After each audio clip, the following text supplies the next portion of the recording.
today. It's such a special location.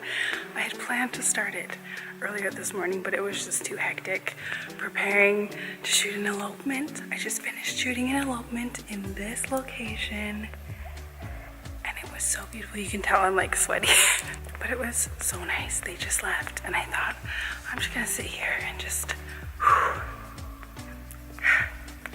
I love elopements, but now I have to go and find somewhere that has really good Wi-Fi because I have a Skype call with my business coach, and so I have to have really good Wi-Fi. I'm thinking of literally going to the Apple store so that I don't even have to worry about it.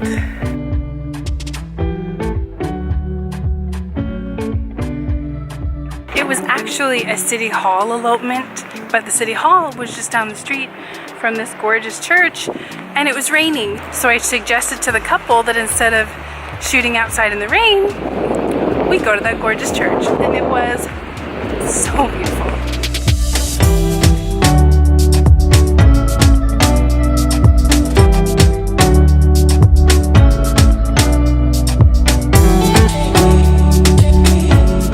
I just had the best coaching call with my business coach. It was fantastic. I feel like I'm walking on cloud 9. We had the best breakthrough today and I am so excited.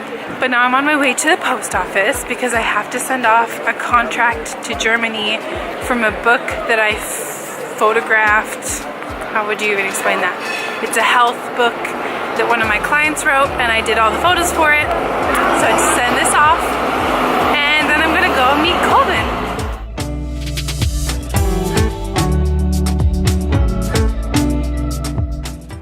I'm on my way to the gynecologist. Fun.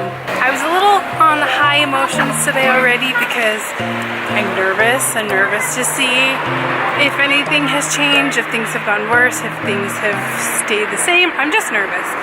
And then this awful man got so mad at me on the tram because I wouldn't give him money. I wouldn't leave the tram with him to go to an ATM to give him money. And then I wouldn't tell him where I was going and he got so mad. So now I'm a little filled with adrenaline, but I'm really proud of myself because I was very firm with him and I was like, no, which I'm usually not that type. I'm usually the type to just like freeze up and be like, oh my gosh. But I looked him straight in the eye and I said, no, I'm not telling you. And so I'm proud of myself. And now I have to go to the gynecologist. Wish me luck. I hope it goes well.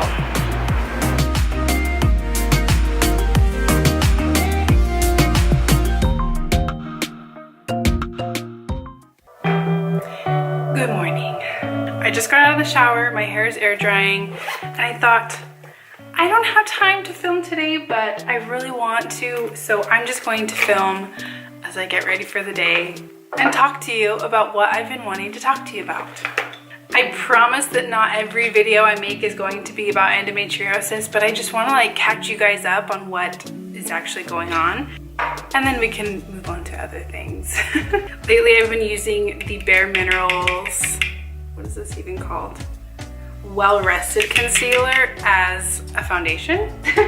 So I wanted to get this video up days ago, but I'm still kind of in the process of lowering my expectations of what I can do during my time of the month. I just tend to forget that sometimes I get nothing done. And other times I get some stuff done. I've been doing really well at that in my business I don't schedule shoots during that time. I really keep my expectations low during that time. But sometimes my personal to-do list is just crazy long, thinking I'm going to clean my whole apartment and meal prep, and now I've added making videos to the list. In this video, I want to tell you about my diet for endometriosis, the things I'm doing, like the lifestyle changes that I've been doing to help my symptoms. Oh crap, that's a lot. And I also just had an appointment with my gynecologist and we did another ultrasound and I want to update you on that as well. Spoiler alert, it's not good news. So first of all, let's talk about my diet changes. I did so much research after being diagnosed about what they call it, the endo diet, what that is and what that entails, and it's a lot. The endo diet is basically, I think, like an anti-inflammatory diet. And if you stick to just the endo diet, then I think you're avoiding pork, red meats, no soy, no corn, no gluten. I don't remember all the things, but it's kind of a random list of foods, and it doesn't seem so bad to be not eating those foods. But I decided to go a little more drastic than that. I didn't want the hormones from animal products to be messing with my hormones, so I, for the most part, cut out all meat, all dairy, all eggs, all animal products. And then I also cut out all gluten. I mean, I eat it occasionally, maybe like once a week, maybe even less than that sometimes. And then I also switched over to eating all organic and no processed foods. Of course, I'm not doing all of this 100%, but I'm doing it to the best of my ability. And it's actually been going really well. My pain has been significantly less. I mean, it's not that I don't have to take pain medication, but before, the pain medication wouldn't even really touch the pain. And now it's completely manageable for the most part. I mean, I have little attacks, is what I think what they call it, occasionally, but not very often. So going into my gynecologist appointment the other day, I was pretty convinced that either my cyst had stopped growing or had shrunk because my pain was so much less. I thought for sure it didn't grow, but it turns out that they doubled in size, which I was so shocked. My appointment was on Tuesday. I had planned to like vlog the whole thing, vlog afterwards, vlog how I was feeling.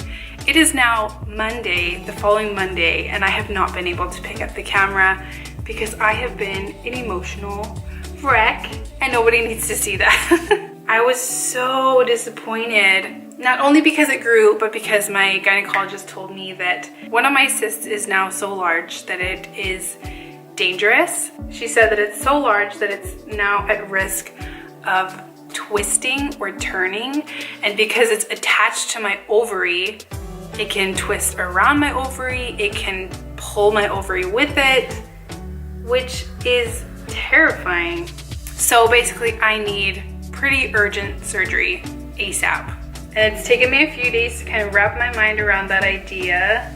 I'm really terrified. I've never had any type of surgery, or I mean, I don't even go to the doctor very often because I'm afraid of the doctor. So at first I was doing a lot of research on the procedure, the surgery, just because I felt like I need to know what's gonna happen in order to feel comfortable, which was true. I did some research. It was making me feel calm until one girl vlogged about how sore her throat was from them putting a tube down her throat, and I was just like, what?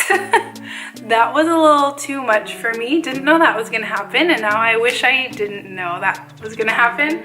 So I've completely stopped doing research on this procedure. I don't want to know anymore. But the surgery is called a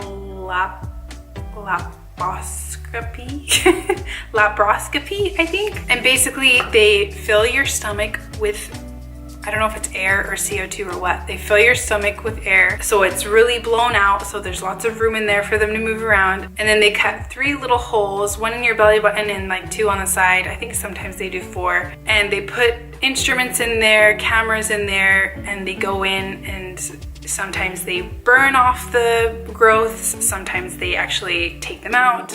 And so right now I'm just trying to shift around the next couple of weeks so that I can have this surgery as soon as possible.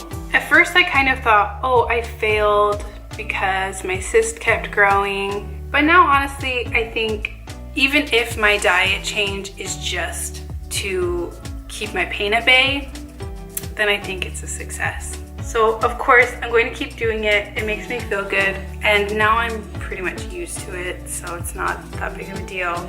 I used to be so good at winged liner, and now I'm really not. I think that was everything I wanted to update you on when it comes to my health. I'm feeling good. I'm feeling happy and creative and having way less pain. But I'm not sure how I want to share the surgery. If I want to vlog it or just share it on Insta stories or just tell you about it afterwards. sure. To be honest, I'm really nervous to be getting a surgery in a foreign language, basically. I think normally I would be fine, but like being anxious or drugged up, I don't know if I'll be able to understand what the doctors are saying. While they do the surgery, my gynecologist suggested that they also test my fallopian tubes. They're gonna put a dye through my fallopian tubes to make sure that there's no blockages. And I guess if there is blockages, then they can remove them. Maybe, I don't know. As you can tell, I am not an expert on this subject. I'm really just learning as I go, and it's a lot to learn. All right, I think I'm done.